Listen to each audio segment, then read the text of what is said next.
let's talk about J. Cole a little bit. He dropped a 4-pack EP, but all 4 of those songs he's freestyling over old school 90s hip hop beats. I know the majority of it was produced by the Diddler himself, but at the same time,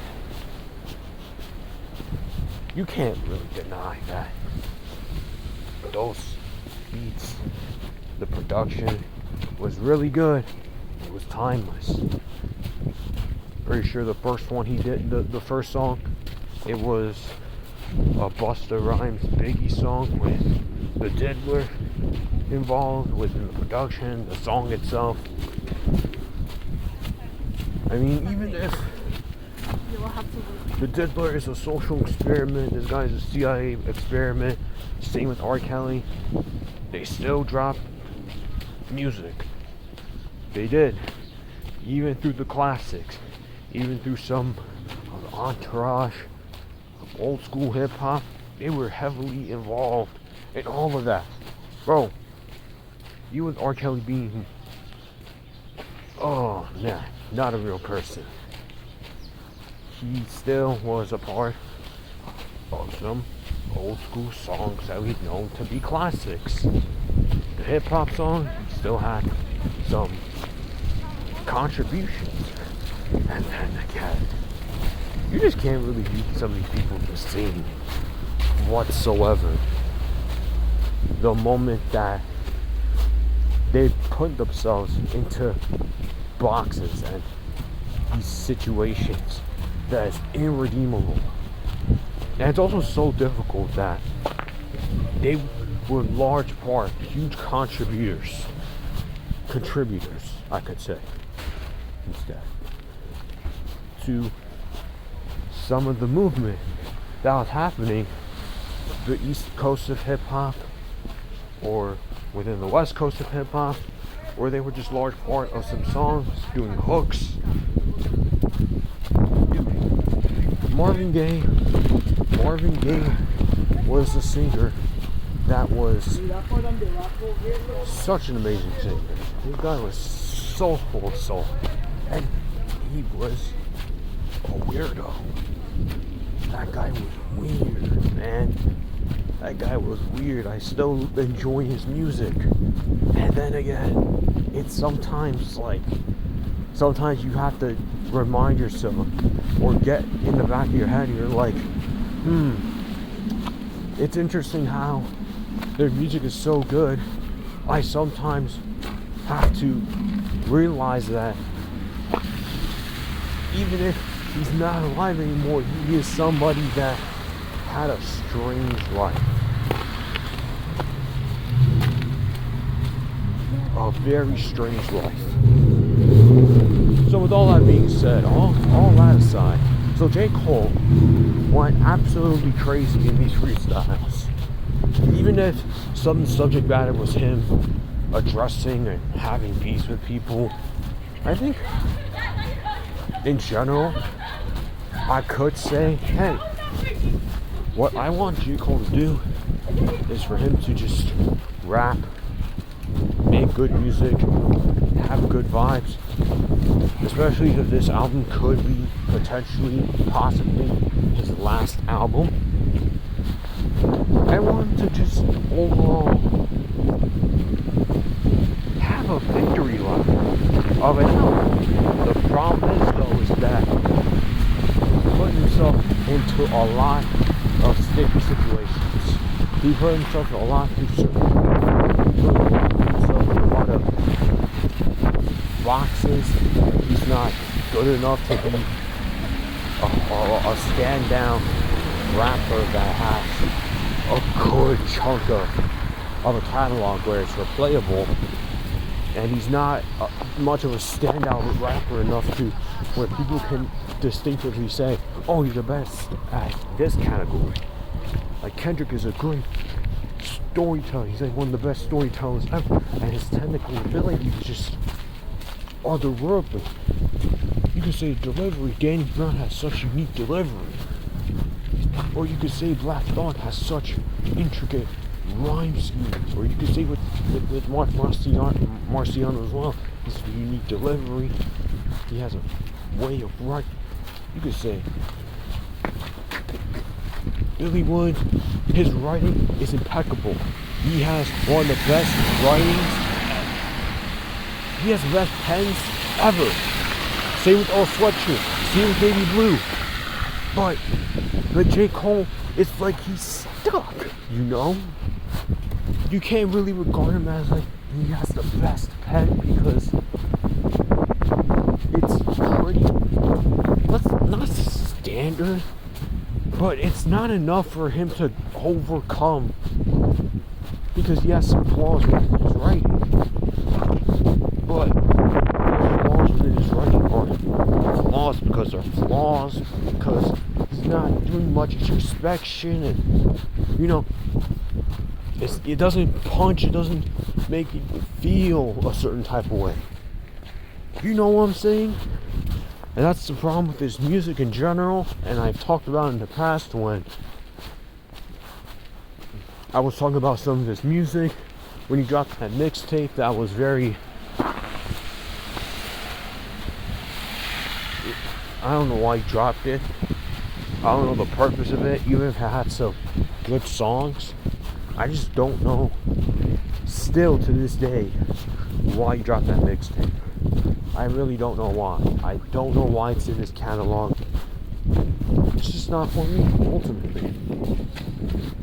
But I also don't think that he's helping himself and serving himself enough luxury that he's dropping this lackluster of a mixtape.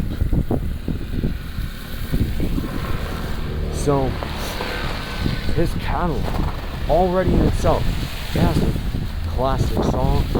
You have a classic album to his Babe Before So Is Dry. But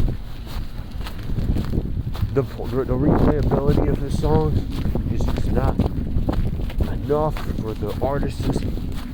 Well, maybe for you, he might have more replayability than I would tend to anticipate. And then in most cases, this is what I'm talking about. It's like the way he executes his intricate writing. It's not enough. It's not a pack a punch. He's just rapping to rap, but there's not a level of substance that he's not. There's not a level of substance that he's diving and adventuring more with. He's just pretty typical in that regard. He doesn't really switch up his flows like that. He doesn't have as unique of a delivery, which is okay. I'm not expecting every single rapper to have that. There's just nothing about J. Cole himself that would pretty much stand him out from the rest, aside from his freestyling ability. His freestyling ability is otherworldly. So with him dropping this 4-pack EP, with him just freestyling over 4 classic beats, 4 classic hip-hop beats, it helps him a lot. It's gonna help his rep. It's gonna help the vibes, because either way, he dropped that on his birthday. He wanted to get people to get warmed up to what is about to come. And even if it's just freestyles, it's still something to look forward to. I pray to the universe that he has this level of hunger. Maybe it's not even hunger like that. Maybe it's starvation. Like he's starving. I need him to be in this mode throughout the album. Although, in anticipation, he's saying the album is going to be really long.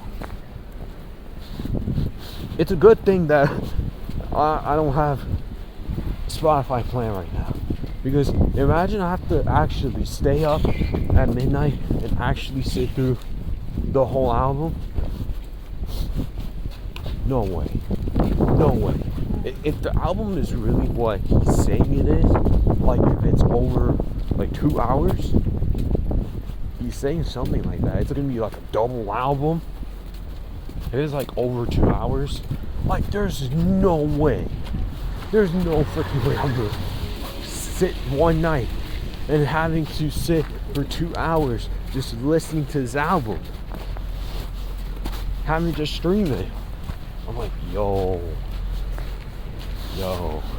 I mean, I could try, and then again, man, that could wait. There's barely any artists that I could just sit for 2 hours and actually listen to whatever they drop. There's very few.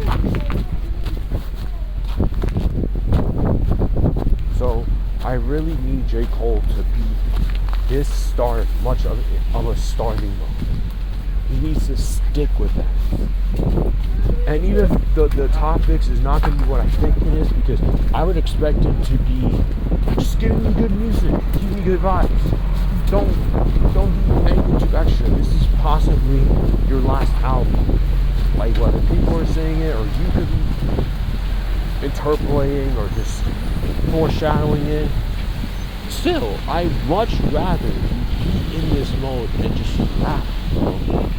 I know you still have things to address because you need a lot. You got yourself in sticky situations, especially throughout the course of the last few years.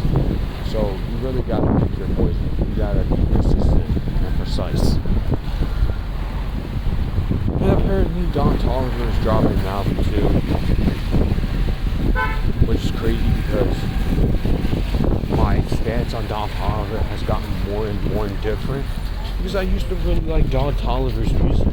It's just over time his music has gotten stagnant. It's not just because, oh, he makes the same music. No. In fact, he's doing the opposite. He's making more experimental, dynamic music. It's just not for me, and some of the experiments is not really working. It's not really favoring him.